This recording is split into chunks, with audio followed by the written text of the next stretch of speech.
Hello बच्चों, खेरामा GTC classes में आपका स्वागत है। आज हम लोग 2023 का एमबीडी का बुक रियल नंबर यानी कि वास्तविक संख्या कर रहे थे। इससे पहले भी है बच्चों, उसे आज हम लोग करेंगे और इसका एक पार्ट हो चुका है बच्चों। जो छात्र और छात्राएं नहीं देखे हैं जाकर उसे देख ले, जिससे कि आगे समझने में कोई परेशानी न हो। फर्स्ट वीडियो बन चुका है, आज इसका पार्ट दूसरा होगा। अब फर्स्ट वीडियो में हमने बच्चों 10 प्रश्नों का सलूशन आप लोगों को करवा दिया है, बहुत अच्छा से और बहुत ही अच्छा से समझाया गया है उसमें। जो छात्र नहीं देखे जाकर देख लें, आज उससे आगे का प्रश्न करने वाले हैं। अब बच्चों बता दें, आप लोगों को वीडियो पसंद आए तो लाइक और सब्सक्राइब करना और ज़्यादा से ज़्यादा अपने दोस्तों में से शेयर करना। तो चलते हैं प्रश्न की ओर। क्या है, 10 प्रश्न हो चुका है बच्चों, आज 11वां प्रश्न होगा।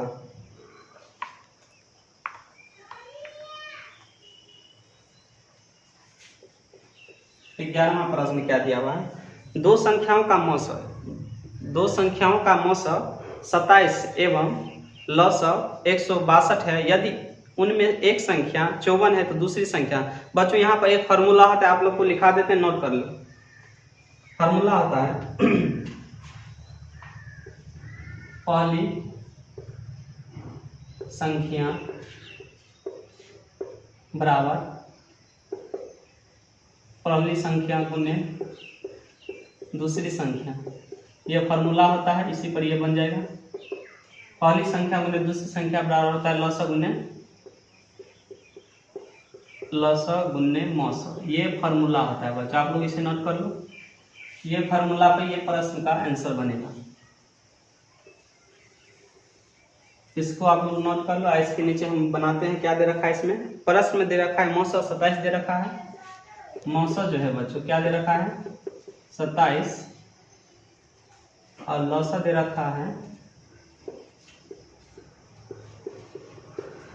लसव दे रखा है 162। एक संख्या दे रखा है इसमें, एक संख्या यानी कि पहली संख्या दे रखा है इसमें। एक संख्या दिया हुआ है, यहाँ पर क्या दिया हुआ है 54। यहां से हम लोग को ज्ञात करना है बच्चों दूसरी संख्या।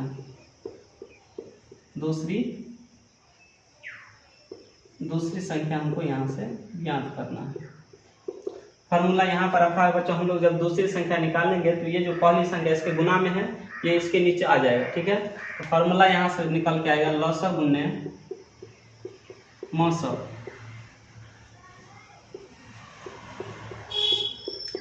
बट्टे में आ जाएगा पहली संख्या और दूसरी संख्या दिया रहता था बच्चों, यहाँ पर दूसरी संख्या आता, ठीक है। यहाँ से लसव कितना दे रखा है हमको, लसव 162 है गुना मौसव 27 है। पहली संख्या 54 है, कितना है 54। 3 से हम लोग काट लेते हैं पहले, 3 से 3 × 27 और 18 × 54, ये हो गया। फिर कट रहा है यहाँ से 9 × 9 9 दूनी 18, 2 से यहाँ काटेंगे 81 आ गया। यानी कि इसका पहली संख्या दूसरी संख्या जो है बच्चों 81 इसका आंसर होगा, जो कि ऑप्शन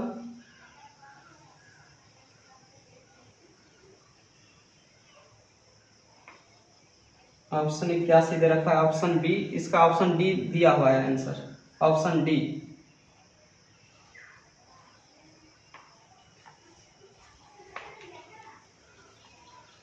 तो 11 का ऑप्शन बच्चों हो जाएगा यहाँ से डी आंसर। डी आंसर इसका होगा। लेकिन इसमें दे रखा है 45 बच्चों, यहाँ इसमें आंसर 45 दिया हुआ, जो कि गलत है। इसको आप लोग सही कर लो, ऑप्शन डी हो जाएगा इसका आंसर, ठीक है। अच्छा से आप लोग इसे नोट कर लो।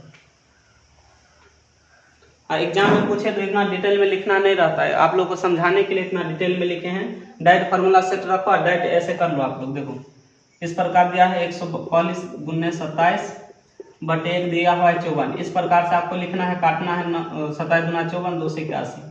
फार्मूला आपको दिमाग में सेट होना चाहिए, ठीक है। हम आपको समझाने के लिए इतना अच्छा से लिखाए हैं, ठीक है। जल्दी से आप लोग इसे नोट कर लो।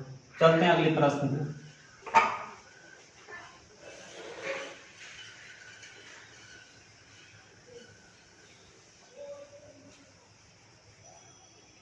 बारहवां प्रश्न देखते हैं। क्या 12वां प्रश्न है,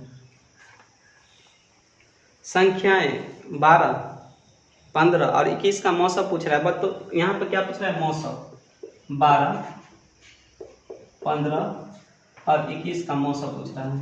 बच्चों बता दें मौसम का एक ट्रिक भी है और आप लोग भाग देकर भी बना सकते हैं। इसको कैसे बनाया जाता है, सबसे पहले इसका ट्रिक बताते हैं कैसे हो सकता है, ठीक है। तो आप लोग बच्चों देखिए यहाँ से ध्यान देना है आप लोगों को कि ये तीनों जो है किससे विभाजित हो जाता है, वही हमारा मौसा हो जाएगा। तीनों जो जिससे विभाजित होगा वही हमारा मौसा हो जाएगा। तो देखते हैं किससे जा रहा है तीनों। 3 से ये भी जा रहा है, ये भी जा रहा है, ये भी जा रहा है, यानी कि इसका मौसा जो होगा बच्चों क्या होगा 3 हो गया। यहाँ से इसका मौसा क्या हो गया 3, जो कि ऑप्शन कितना में दे रखा, ऑप्शन ए। ये तो हो गया डायरेक्ट करने का तरीका। इसको भाग विधि से कैसे बनाया जाता है, तीनों से विभाजित हो गया इसलिए हमारा हो गया 3, ठीक है। लेकिन ये भी ध्यान रखना बड़ी से बड़ी संख्या होना चाहिए, छोटी नहीं। 3 इससे बड़ी है, इसी से विभाजित होता है, इससे नीचे वाला नहीं लेना। 1 से भी विभाजित हो सकता है लेकिन 1 नहीं होगा, क्योंकि इससे 1 से भी ज्यादा 3 है, 3 से विभाजित हो रहा है। डायरेक्ट करने का भाग विधि से कैसे करना है इसको देखो आप। भाग विधि से सबसे पहले हम 12 से देंगे 15 में, 12 एकम 12, यहाँ से ले लेना है 3, अब 3 से देंगे इस 12 में, 3 चौका 12, यहाँ से देखो 12 आ गया, यहाँ से मौसा इसका 3 आ गया। अब इस 3 से हमको 21 में देना है, 3 से इससे जिससे कटा है 3 से देना है 21 में, 3 7 21, यहाँ भी कट गया, यानी कि मौसा जो होगा हमारा क्या होगा, ऐसे मौसा हमेशा 3 आएगा। इससे पहले भी डायरेक्ट वाले में 3 आया था, 3 आ गया मौसा। पूछता है एक नहीं, प्रत्येक साल पूछता है।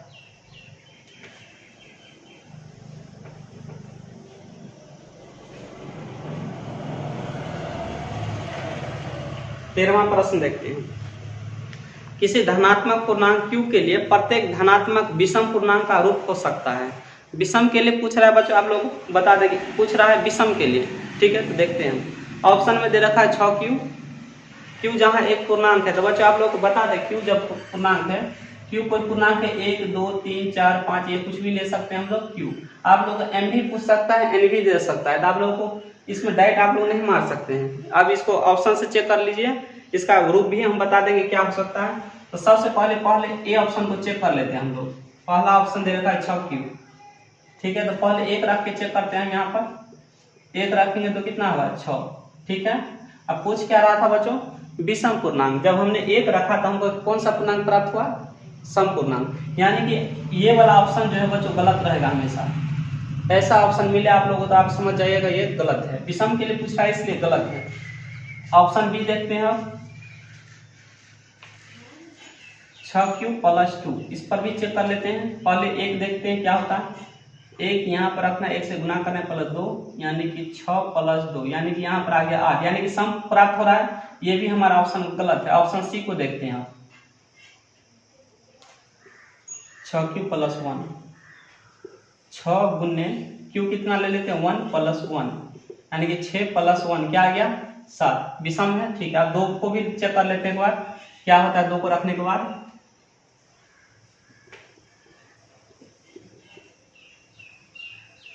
6 दूनी 12 + 1 13 आ गया, 6 दूनी 12 1 13। देखो बच्चों यहाँ पर भी विषम है, यहाँ पर भी विषम है। एक बार तीनों को देख लेते हैं।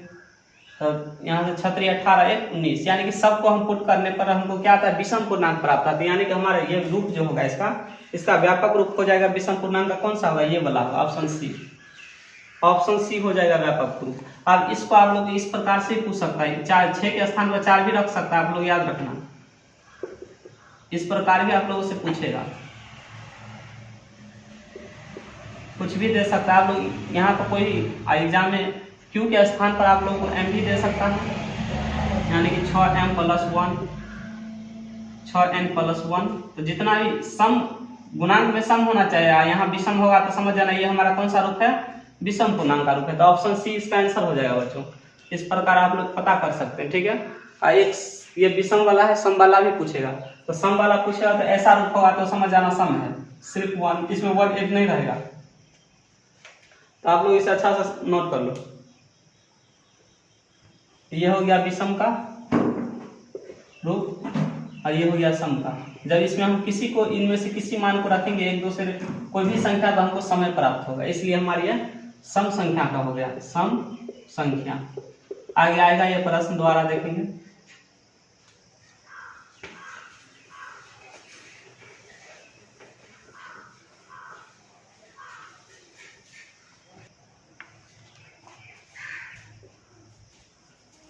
14वां प्रश्न देखते हैं। प्रत्येक परिमेय संख्या होती है बच्चों, एक प्राकृत संख्या होती है, एक पूर्ण संख्या होती है, एक पूर्णांक है, एक वास्तविक। ये तो बच्चों याद रखना, प्रत्येक परिमेय संख्या जो होता है एक वास्तविक संख्या होता है। ये प्रश्न पूछा हुआ है, आप लोग इसे याद करना, याद रखना, एक वास्तविक संख्या होता है प्रत्येक परिमेय संख्या। तो ऑप्शन डी इसका आंसर हो जाएगा, ऑप्शन डी इसका आंसर होगा।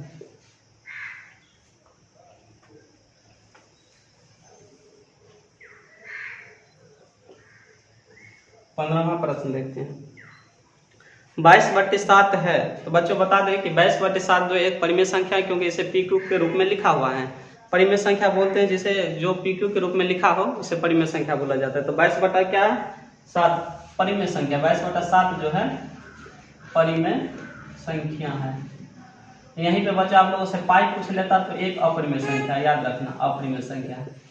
पाई क्या है? एक अपरिमेय संख्या। और 22 इसका मान जो है 22/7 एक परिमेय संख्या, इसलिए ये ऑप्शन इसका जो हो जाएगा बच्चों, ऑप्शन ए इसका आंसर होगा। 15 का ऑप्शन ए।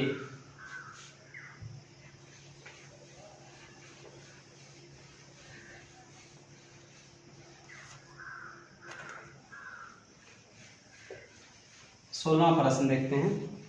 64 के अभाज्य गुणनखंड में 2 का घातांक क्या है? बहुत आसान है। 64 का अभाज्य गुणनखंड सबसे पहले तोड़ लेना आप लोग। 64 का अभाज्य गुणनखंड 2 से लगाएंगे 3, 2, 2 से 16, 2 से 8, 2 से 4, 2 से 2 और 2 से 1। ठीक हो गया। 1, 2, 3, 4, 5, 6 गो है, इसको इस प्रकार लिखना है 1, 2, 3, 4, 5, 6। ये हो गया। अब 2 कितना है बच्चों? 1, 2, 3, 4, 5, 6। 2 के पावर कितना घातांक हो गया? 6। पावर में रहता है उसी को घातांक बोला जाता है। इसका घातांक क्या हो गया? घातांक है, घातांक 6 हो गया। 6 है इसका, जो कि ऑप्शन सी में दे रखा है। ऑप्शन सी इसका आंसर हो जाएगा। 2 प्रश्न आ चुका है, ऐसा वाला 2 प्रश्न हो चुका है। दूसरा प्रश्न था ये, जल्दी से आप इसे नोट कर लो। प्रत्येक साल ऐसा प्रश्न पूछता है बच्चों, ध्यान देना इस प्रश्न में।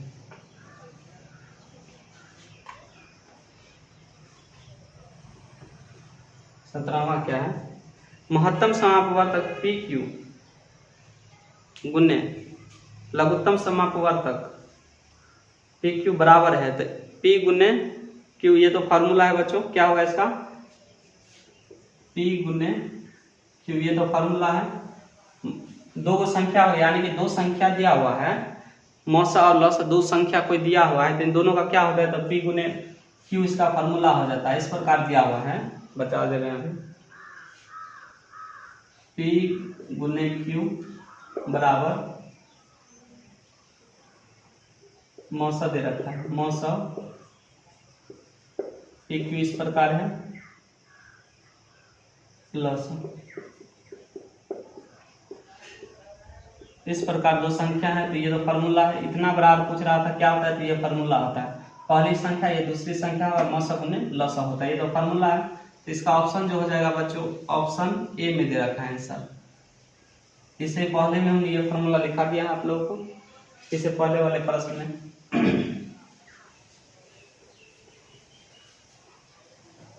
18वां प्रश्न देखते हैं क्या दिया हुआ है। निम्नलिखित में कौन सी सबसे छोटी प्राकृतिक संख्या? बच्चों बता दें कि सबसे छोटी प्राकृतिक संख्या 1 से चालू होती है, जो कि सबसे छोटी है। इसका ऑप्शन जो हो जाएगा 1 हो जाएगा, जो कि ऑप्शन 1 होगा आंसर। और जो ऑप्शन दे रखा है सी में, सबसे छोटी प्राकृतिक संख्या, आप हम जानते हैं कि प्राकृतिक संख्या 1 से स्टार्ट होता है, इसलिए सबसे छोटी क्या होगा? 1।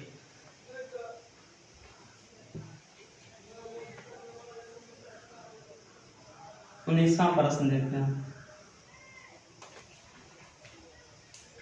निम्नलिखित में कौन सी परिमेय संख्या है? कौन सी संख्या परिमेय है? जिसे हम पीक्यू के रूप में लिख लें, वही तो हमारा परिमेय है। तो करते हैं इसको। पहला ऑप्शन में दे रखा है बच्चों 25 का रूट है, बी में दे रखा है √5, सी में दे रखा है 1/√2 और डी में दे रखा है √3 + √3। ये हो गया। सबसे पहले इसको देखते हैं। जब 25 का वर्गमूल निकालेंगे, रूट निकालेंगे तो क्या होता है बच्चों 5, यानी कि रूट से बाहर आ गया, ये हमारा परिमेय संख्या होगा, ये परिमेय संख्या है। हमारा ऑप्शन ए हो जाएगा सही। इस प्रश्न का आंसर ऑप्शन ए सही है। दूसरा देखते हैं तो रूट 5 का रूट नहीं निकलेगा तो अपरिमेय संख्या होगा, ये अपरिमेय संख्या। जो रूट से बाहर नहीं निकले वो अपरिमेय संख्या है, समझिए। अब 1/√2, रूट 2 का भी परिमेय नहीं निकलता है, रूट नहीं निकलेगा तो अपरिमेय संख्या है। इसको देखते हैं तो रूट 3 और रूट 3 जोड़ेंगे तो 2√3 हो गया, लेकिन रूट के अंदर है इसलिए अपरिमेय संख्या है। ऑप्शन ए हमारा करेक्ट है। आप लोग ऑप्शन ए मानना, जल्दी से आप लोग इसे नोट कर लो।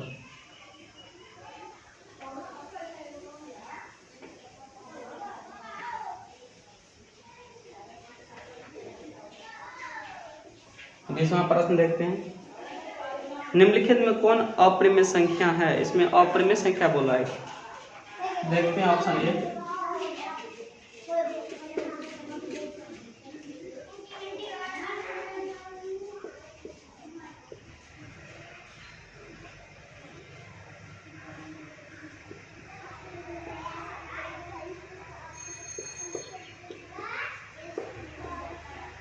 इसमें बच्चों हम लोग क्या पहचाना? अपरिमेय संख्या पहचाना। सबसे पहले हम देखते हैं फर्स्ट ऑप्शन को, ठीक है।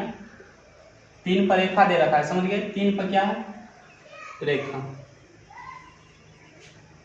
3 पर रेखा दे रखा है, इसको देखते हैं सबको। जो रूट से अंदर में रहे क्या बताएं बच्चों? अपरिमेय संख्या क्या होता है? जो रूट के अंदर में रहे वो अपरिमेय है, बाहर आ गया सो परिमेय संख्या है। सबसे पहले यहाँ से चेक कर लेते हैं। हम लोग डी ऑप्शन को देखते हैं तो रूट 5 और रूट 5 का गुना क्या होता है? 5, एक परिमेय संख्या होगा। क्या है? परिमेय संख्या है, ठीक है। इसके बाद देखते हैं यहाँ पर 9 का वर्गमूल निकलता है 3 और 27 का वर्गमूल नहीं निकलेगा। 27 का वर्गमूल होता है 3 तिया 9, 9 तिया 27, यानी कि ये रूट में फंस रहा है। ये वाला प्रश्न ये रूट में फंस रहा है, यानी कि अपरिमेय संख्या हो गया, अपरिमेय संख्या, ठीक है। ये हमारा अपरिमेय संख्या हो गया। इसके बाद 16 का भी रूट निकल जाता है, ये परिमेय संख्या हो जाएगा।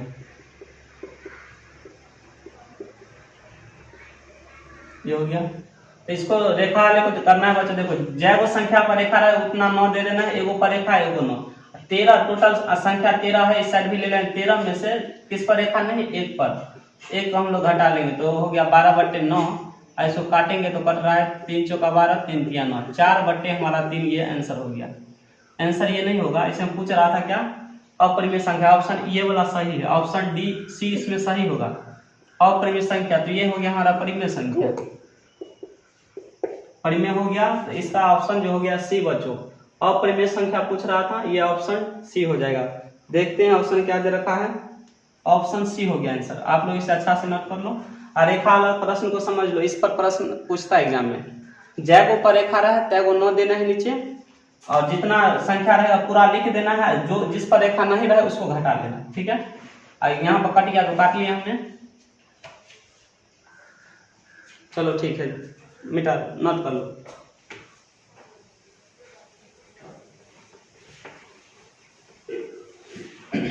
अपरिमेय संख्या से प्रश्न 2 से 3 प्रश्न पूछे आप लोगों से, ठीक है। अब बच्चों बता दें कि वीडियो पसंद आए तो लाइक और सब्सक्राइब करो और ज्यादा से ज्यादा इसे शेयर करो अपने दोस्तों में।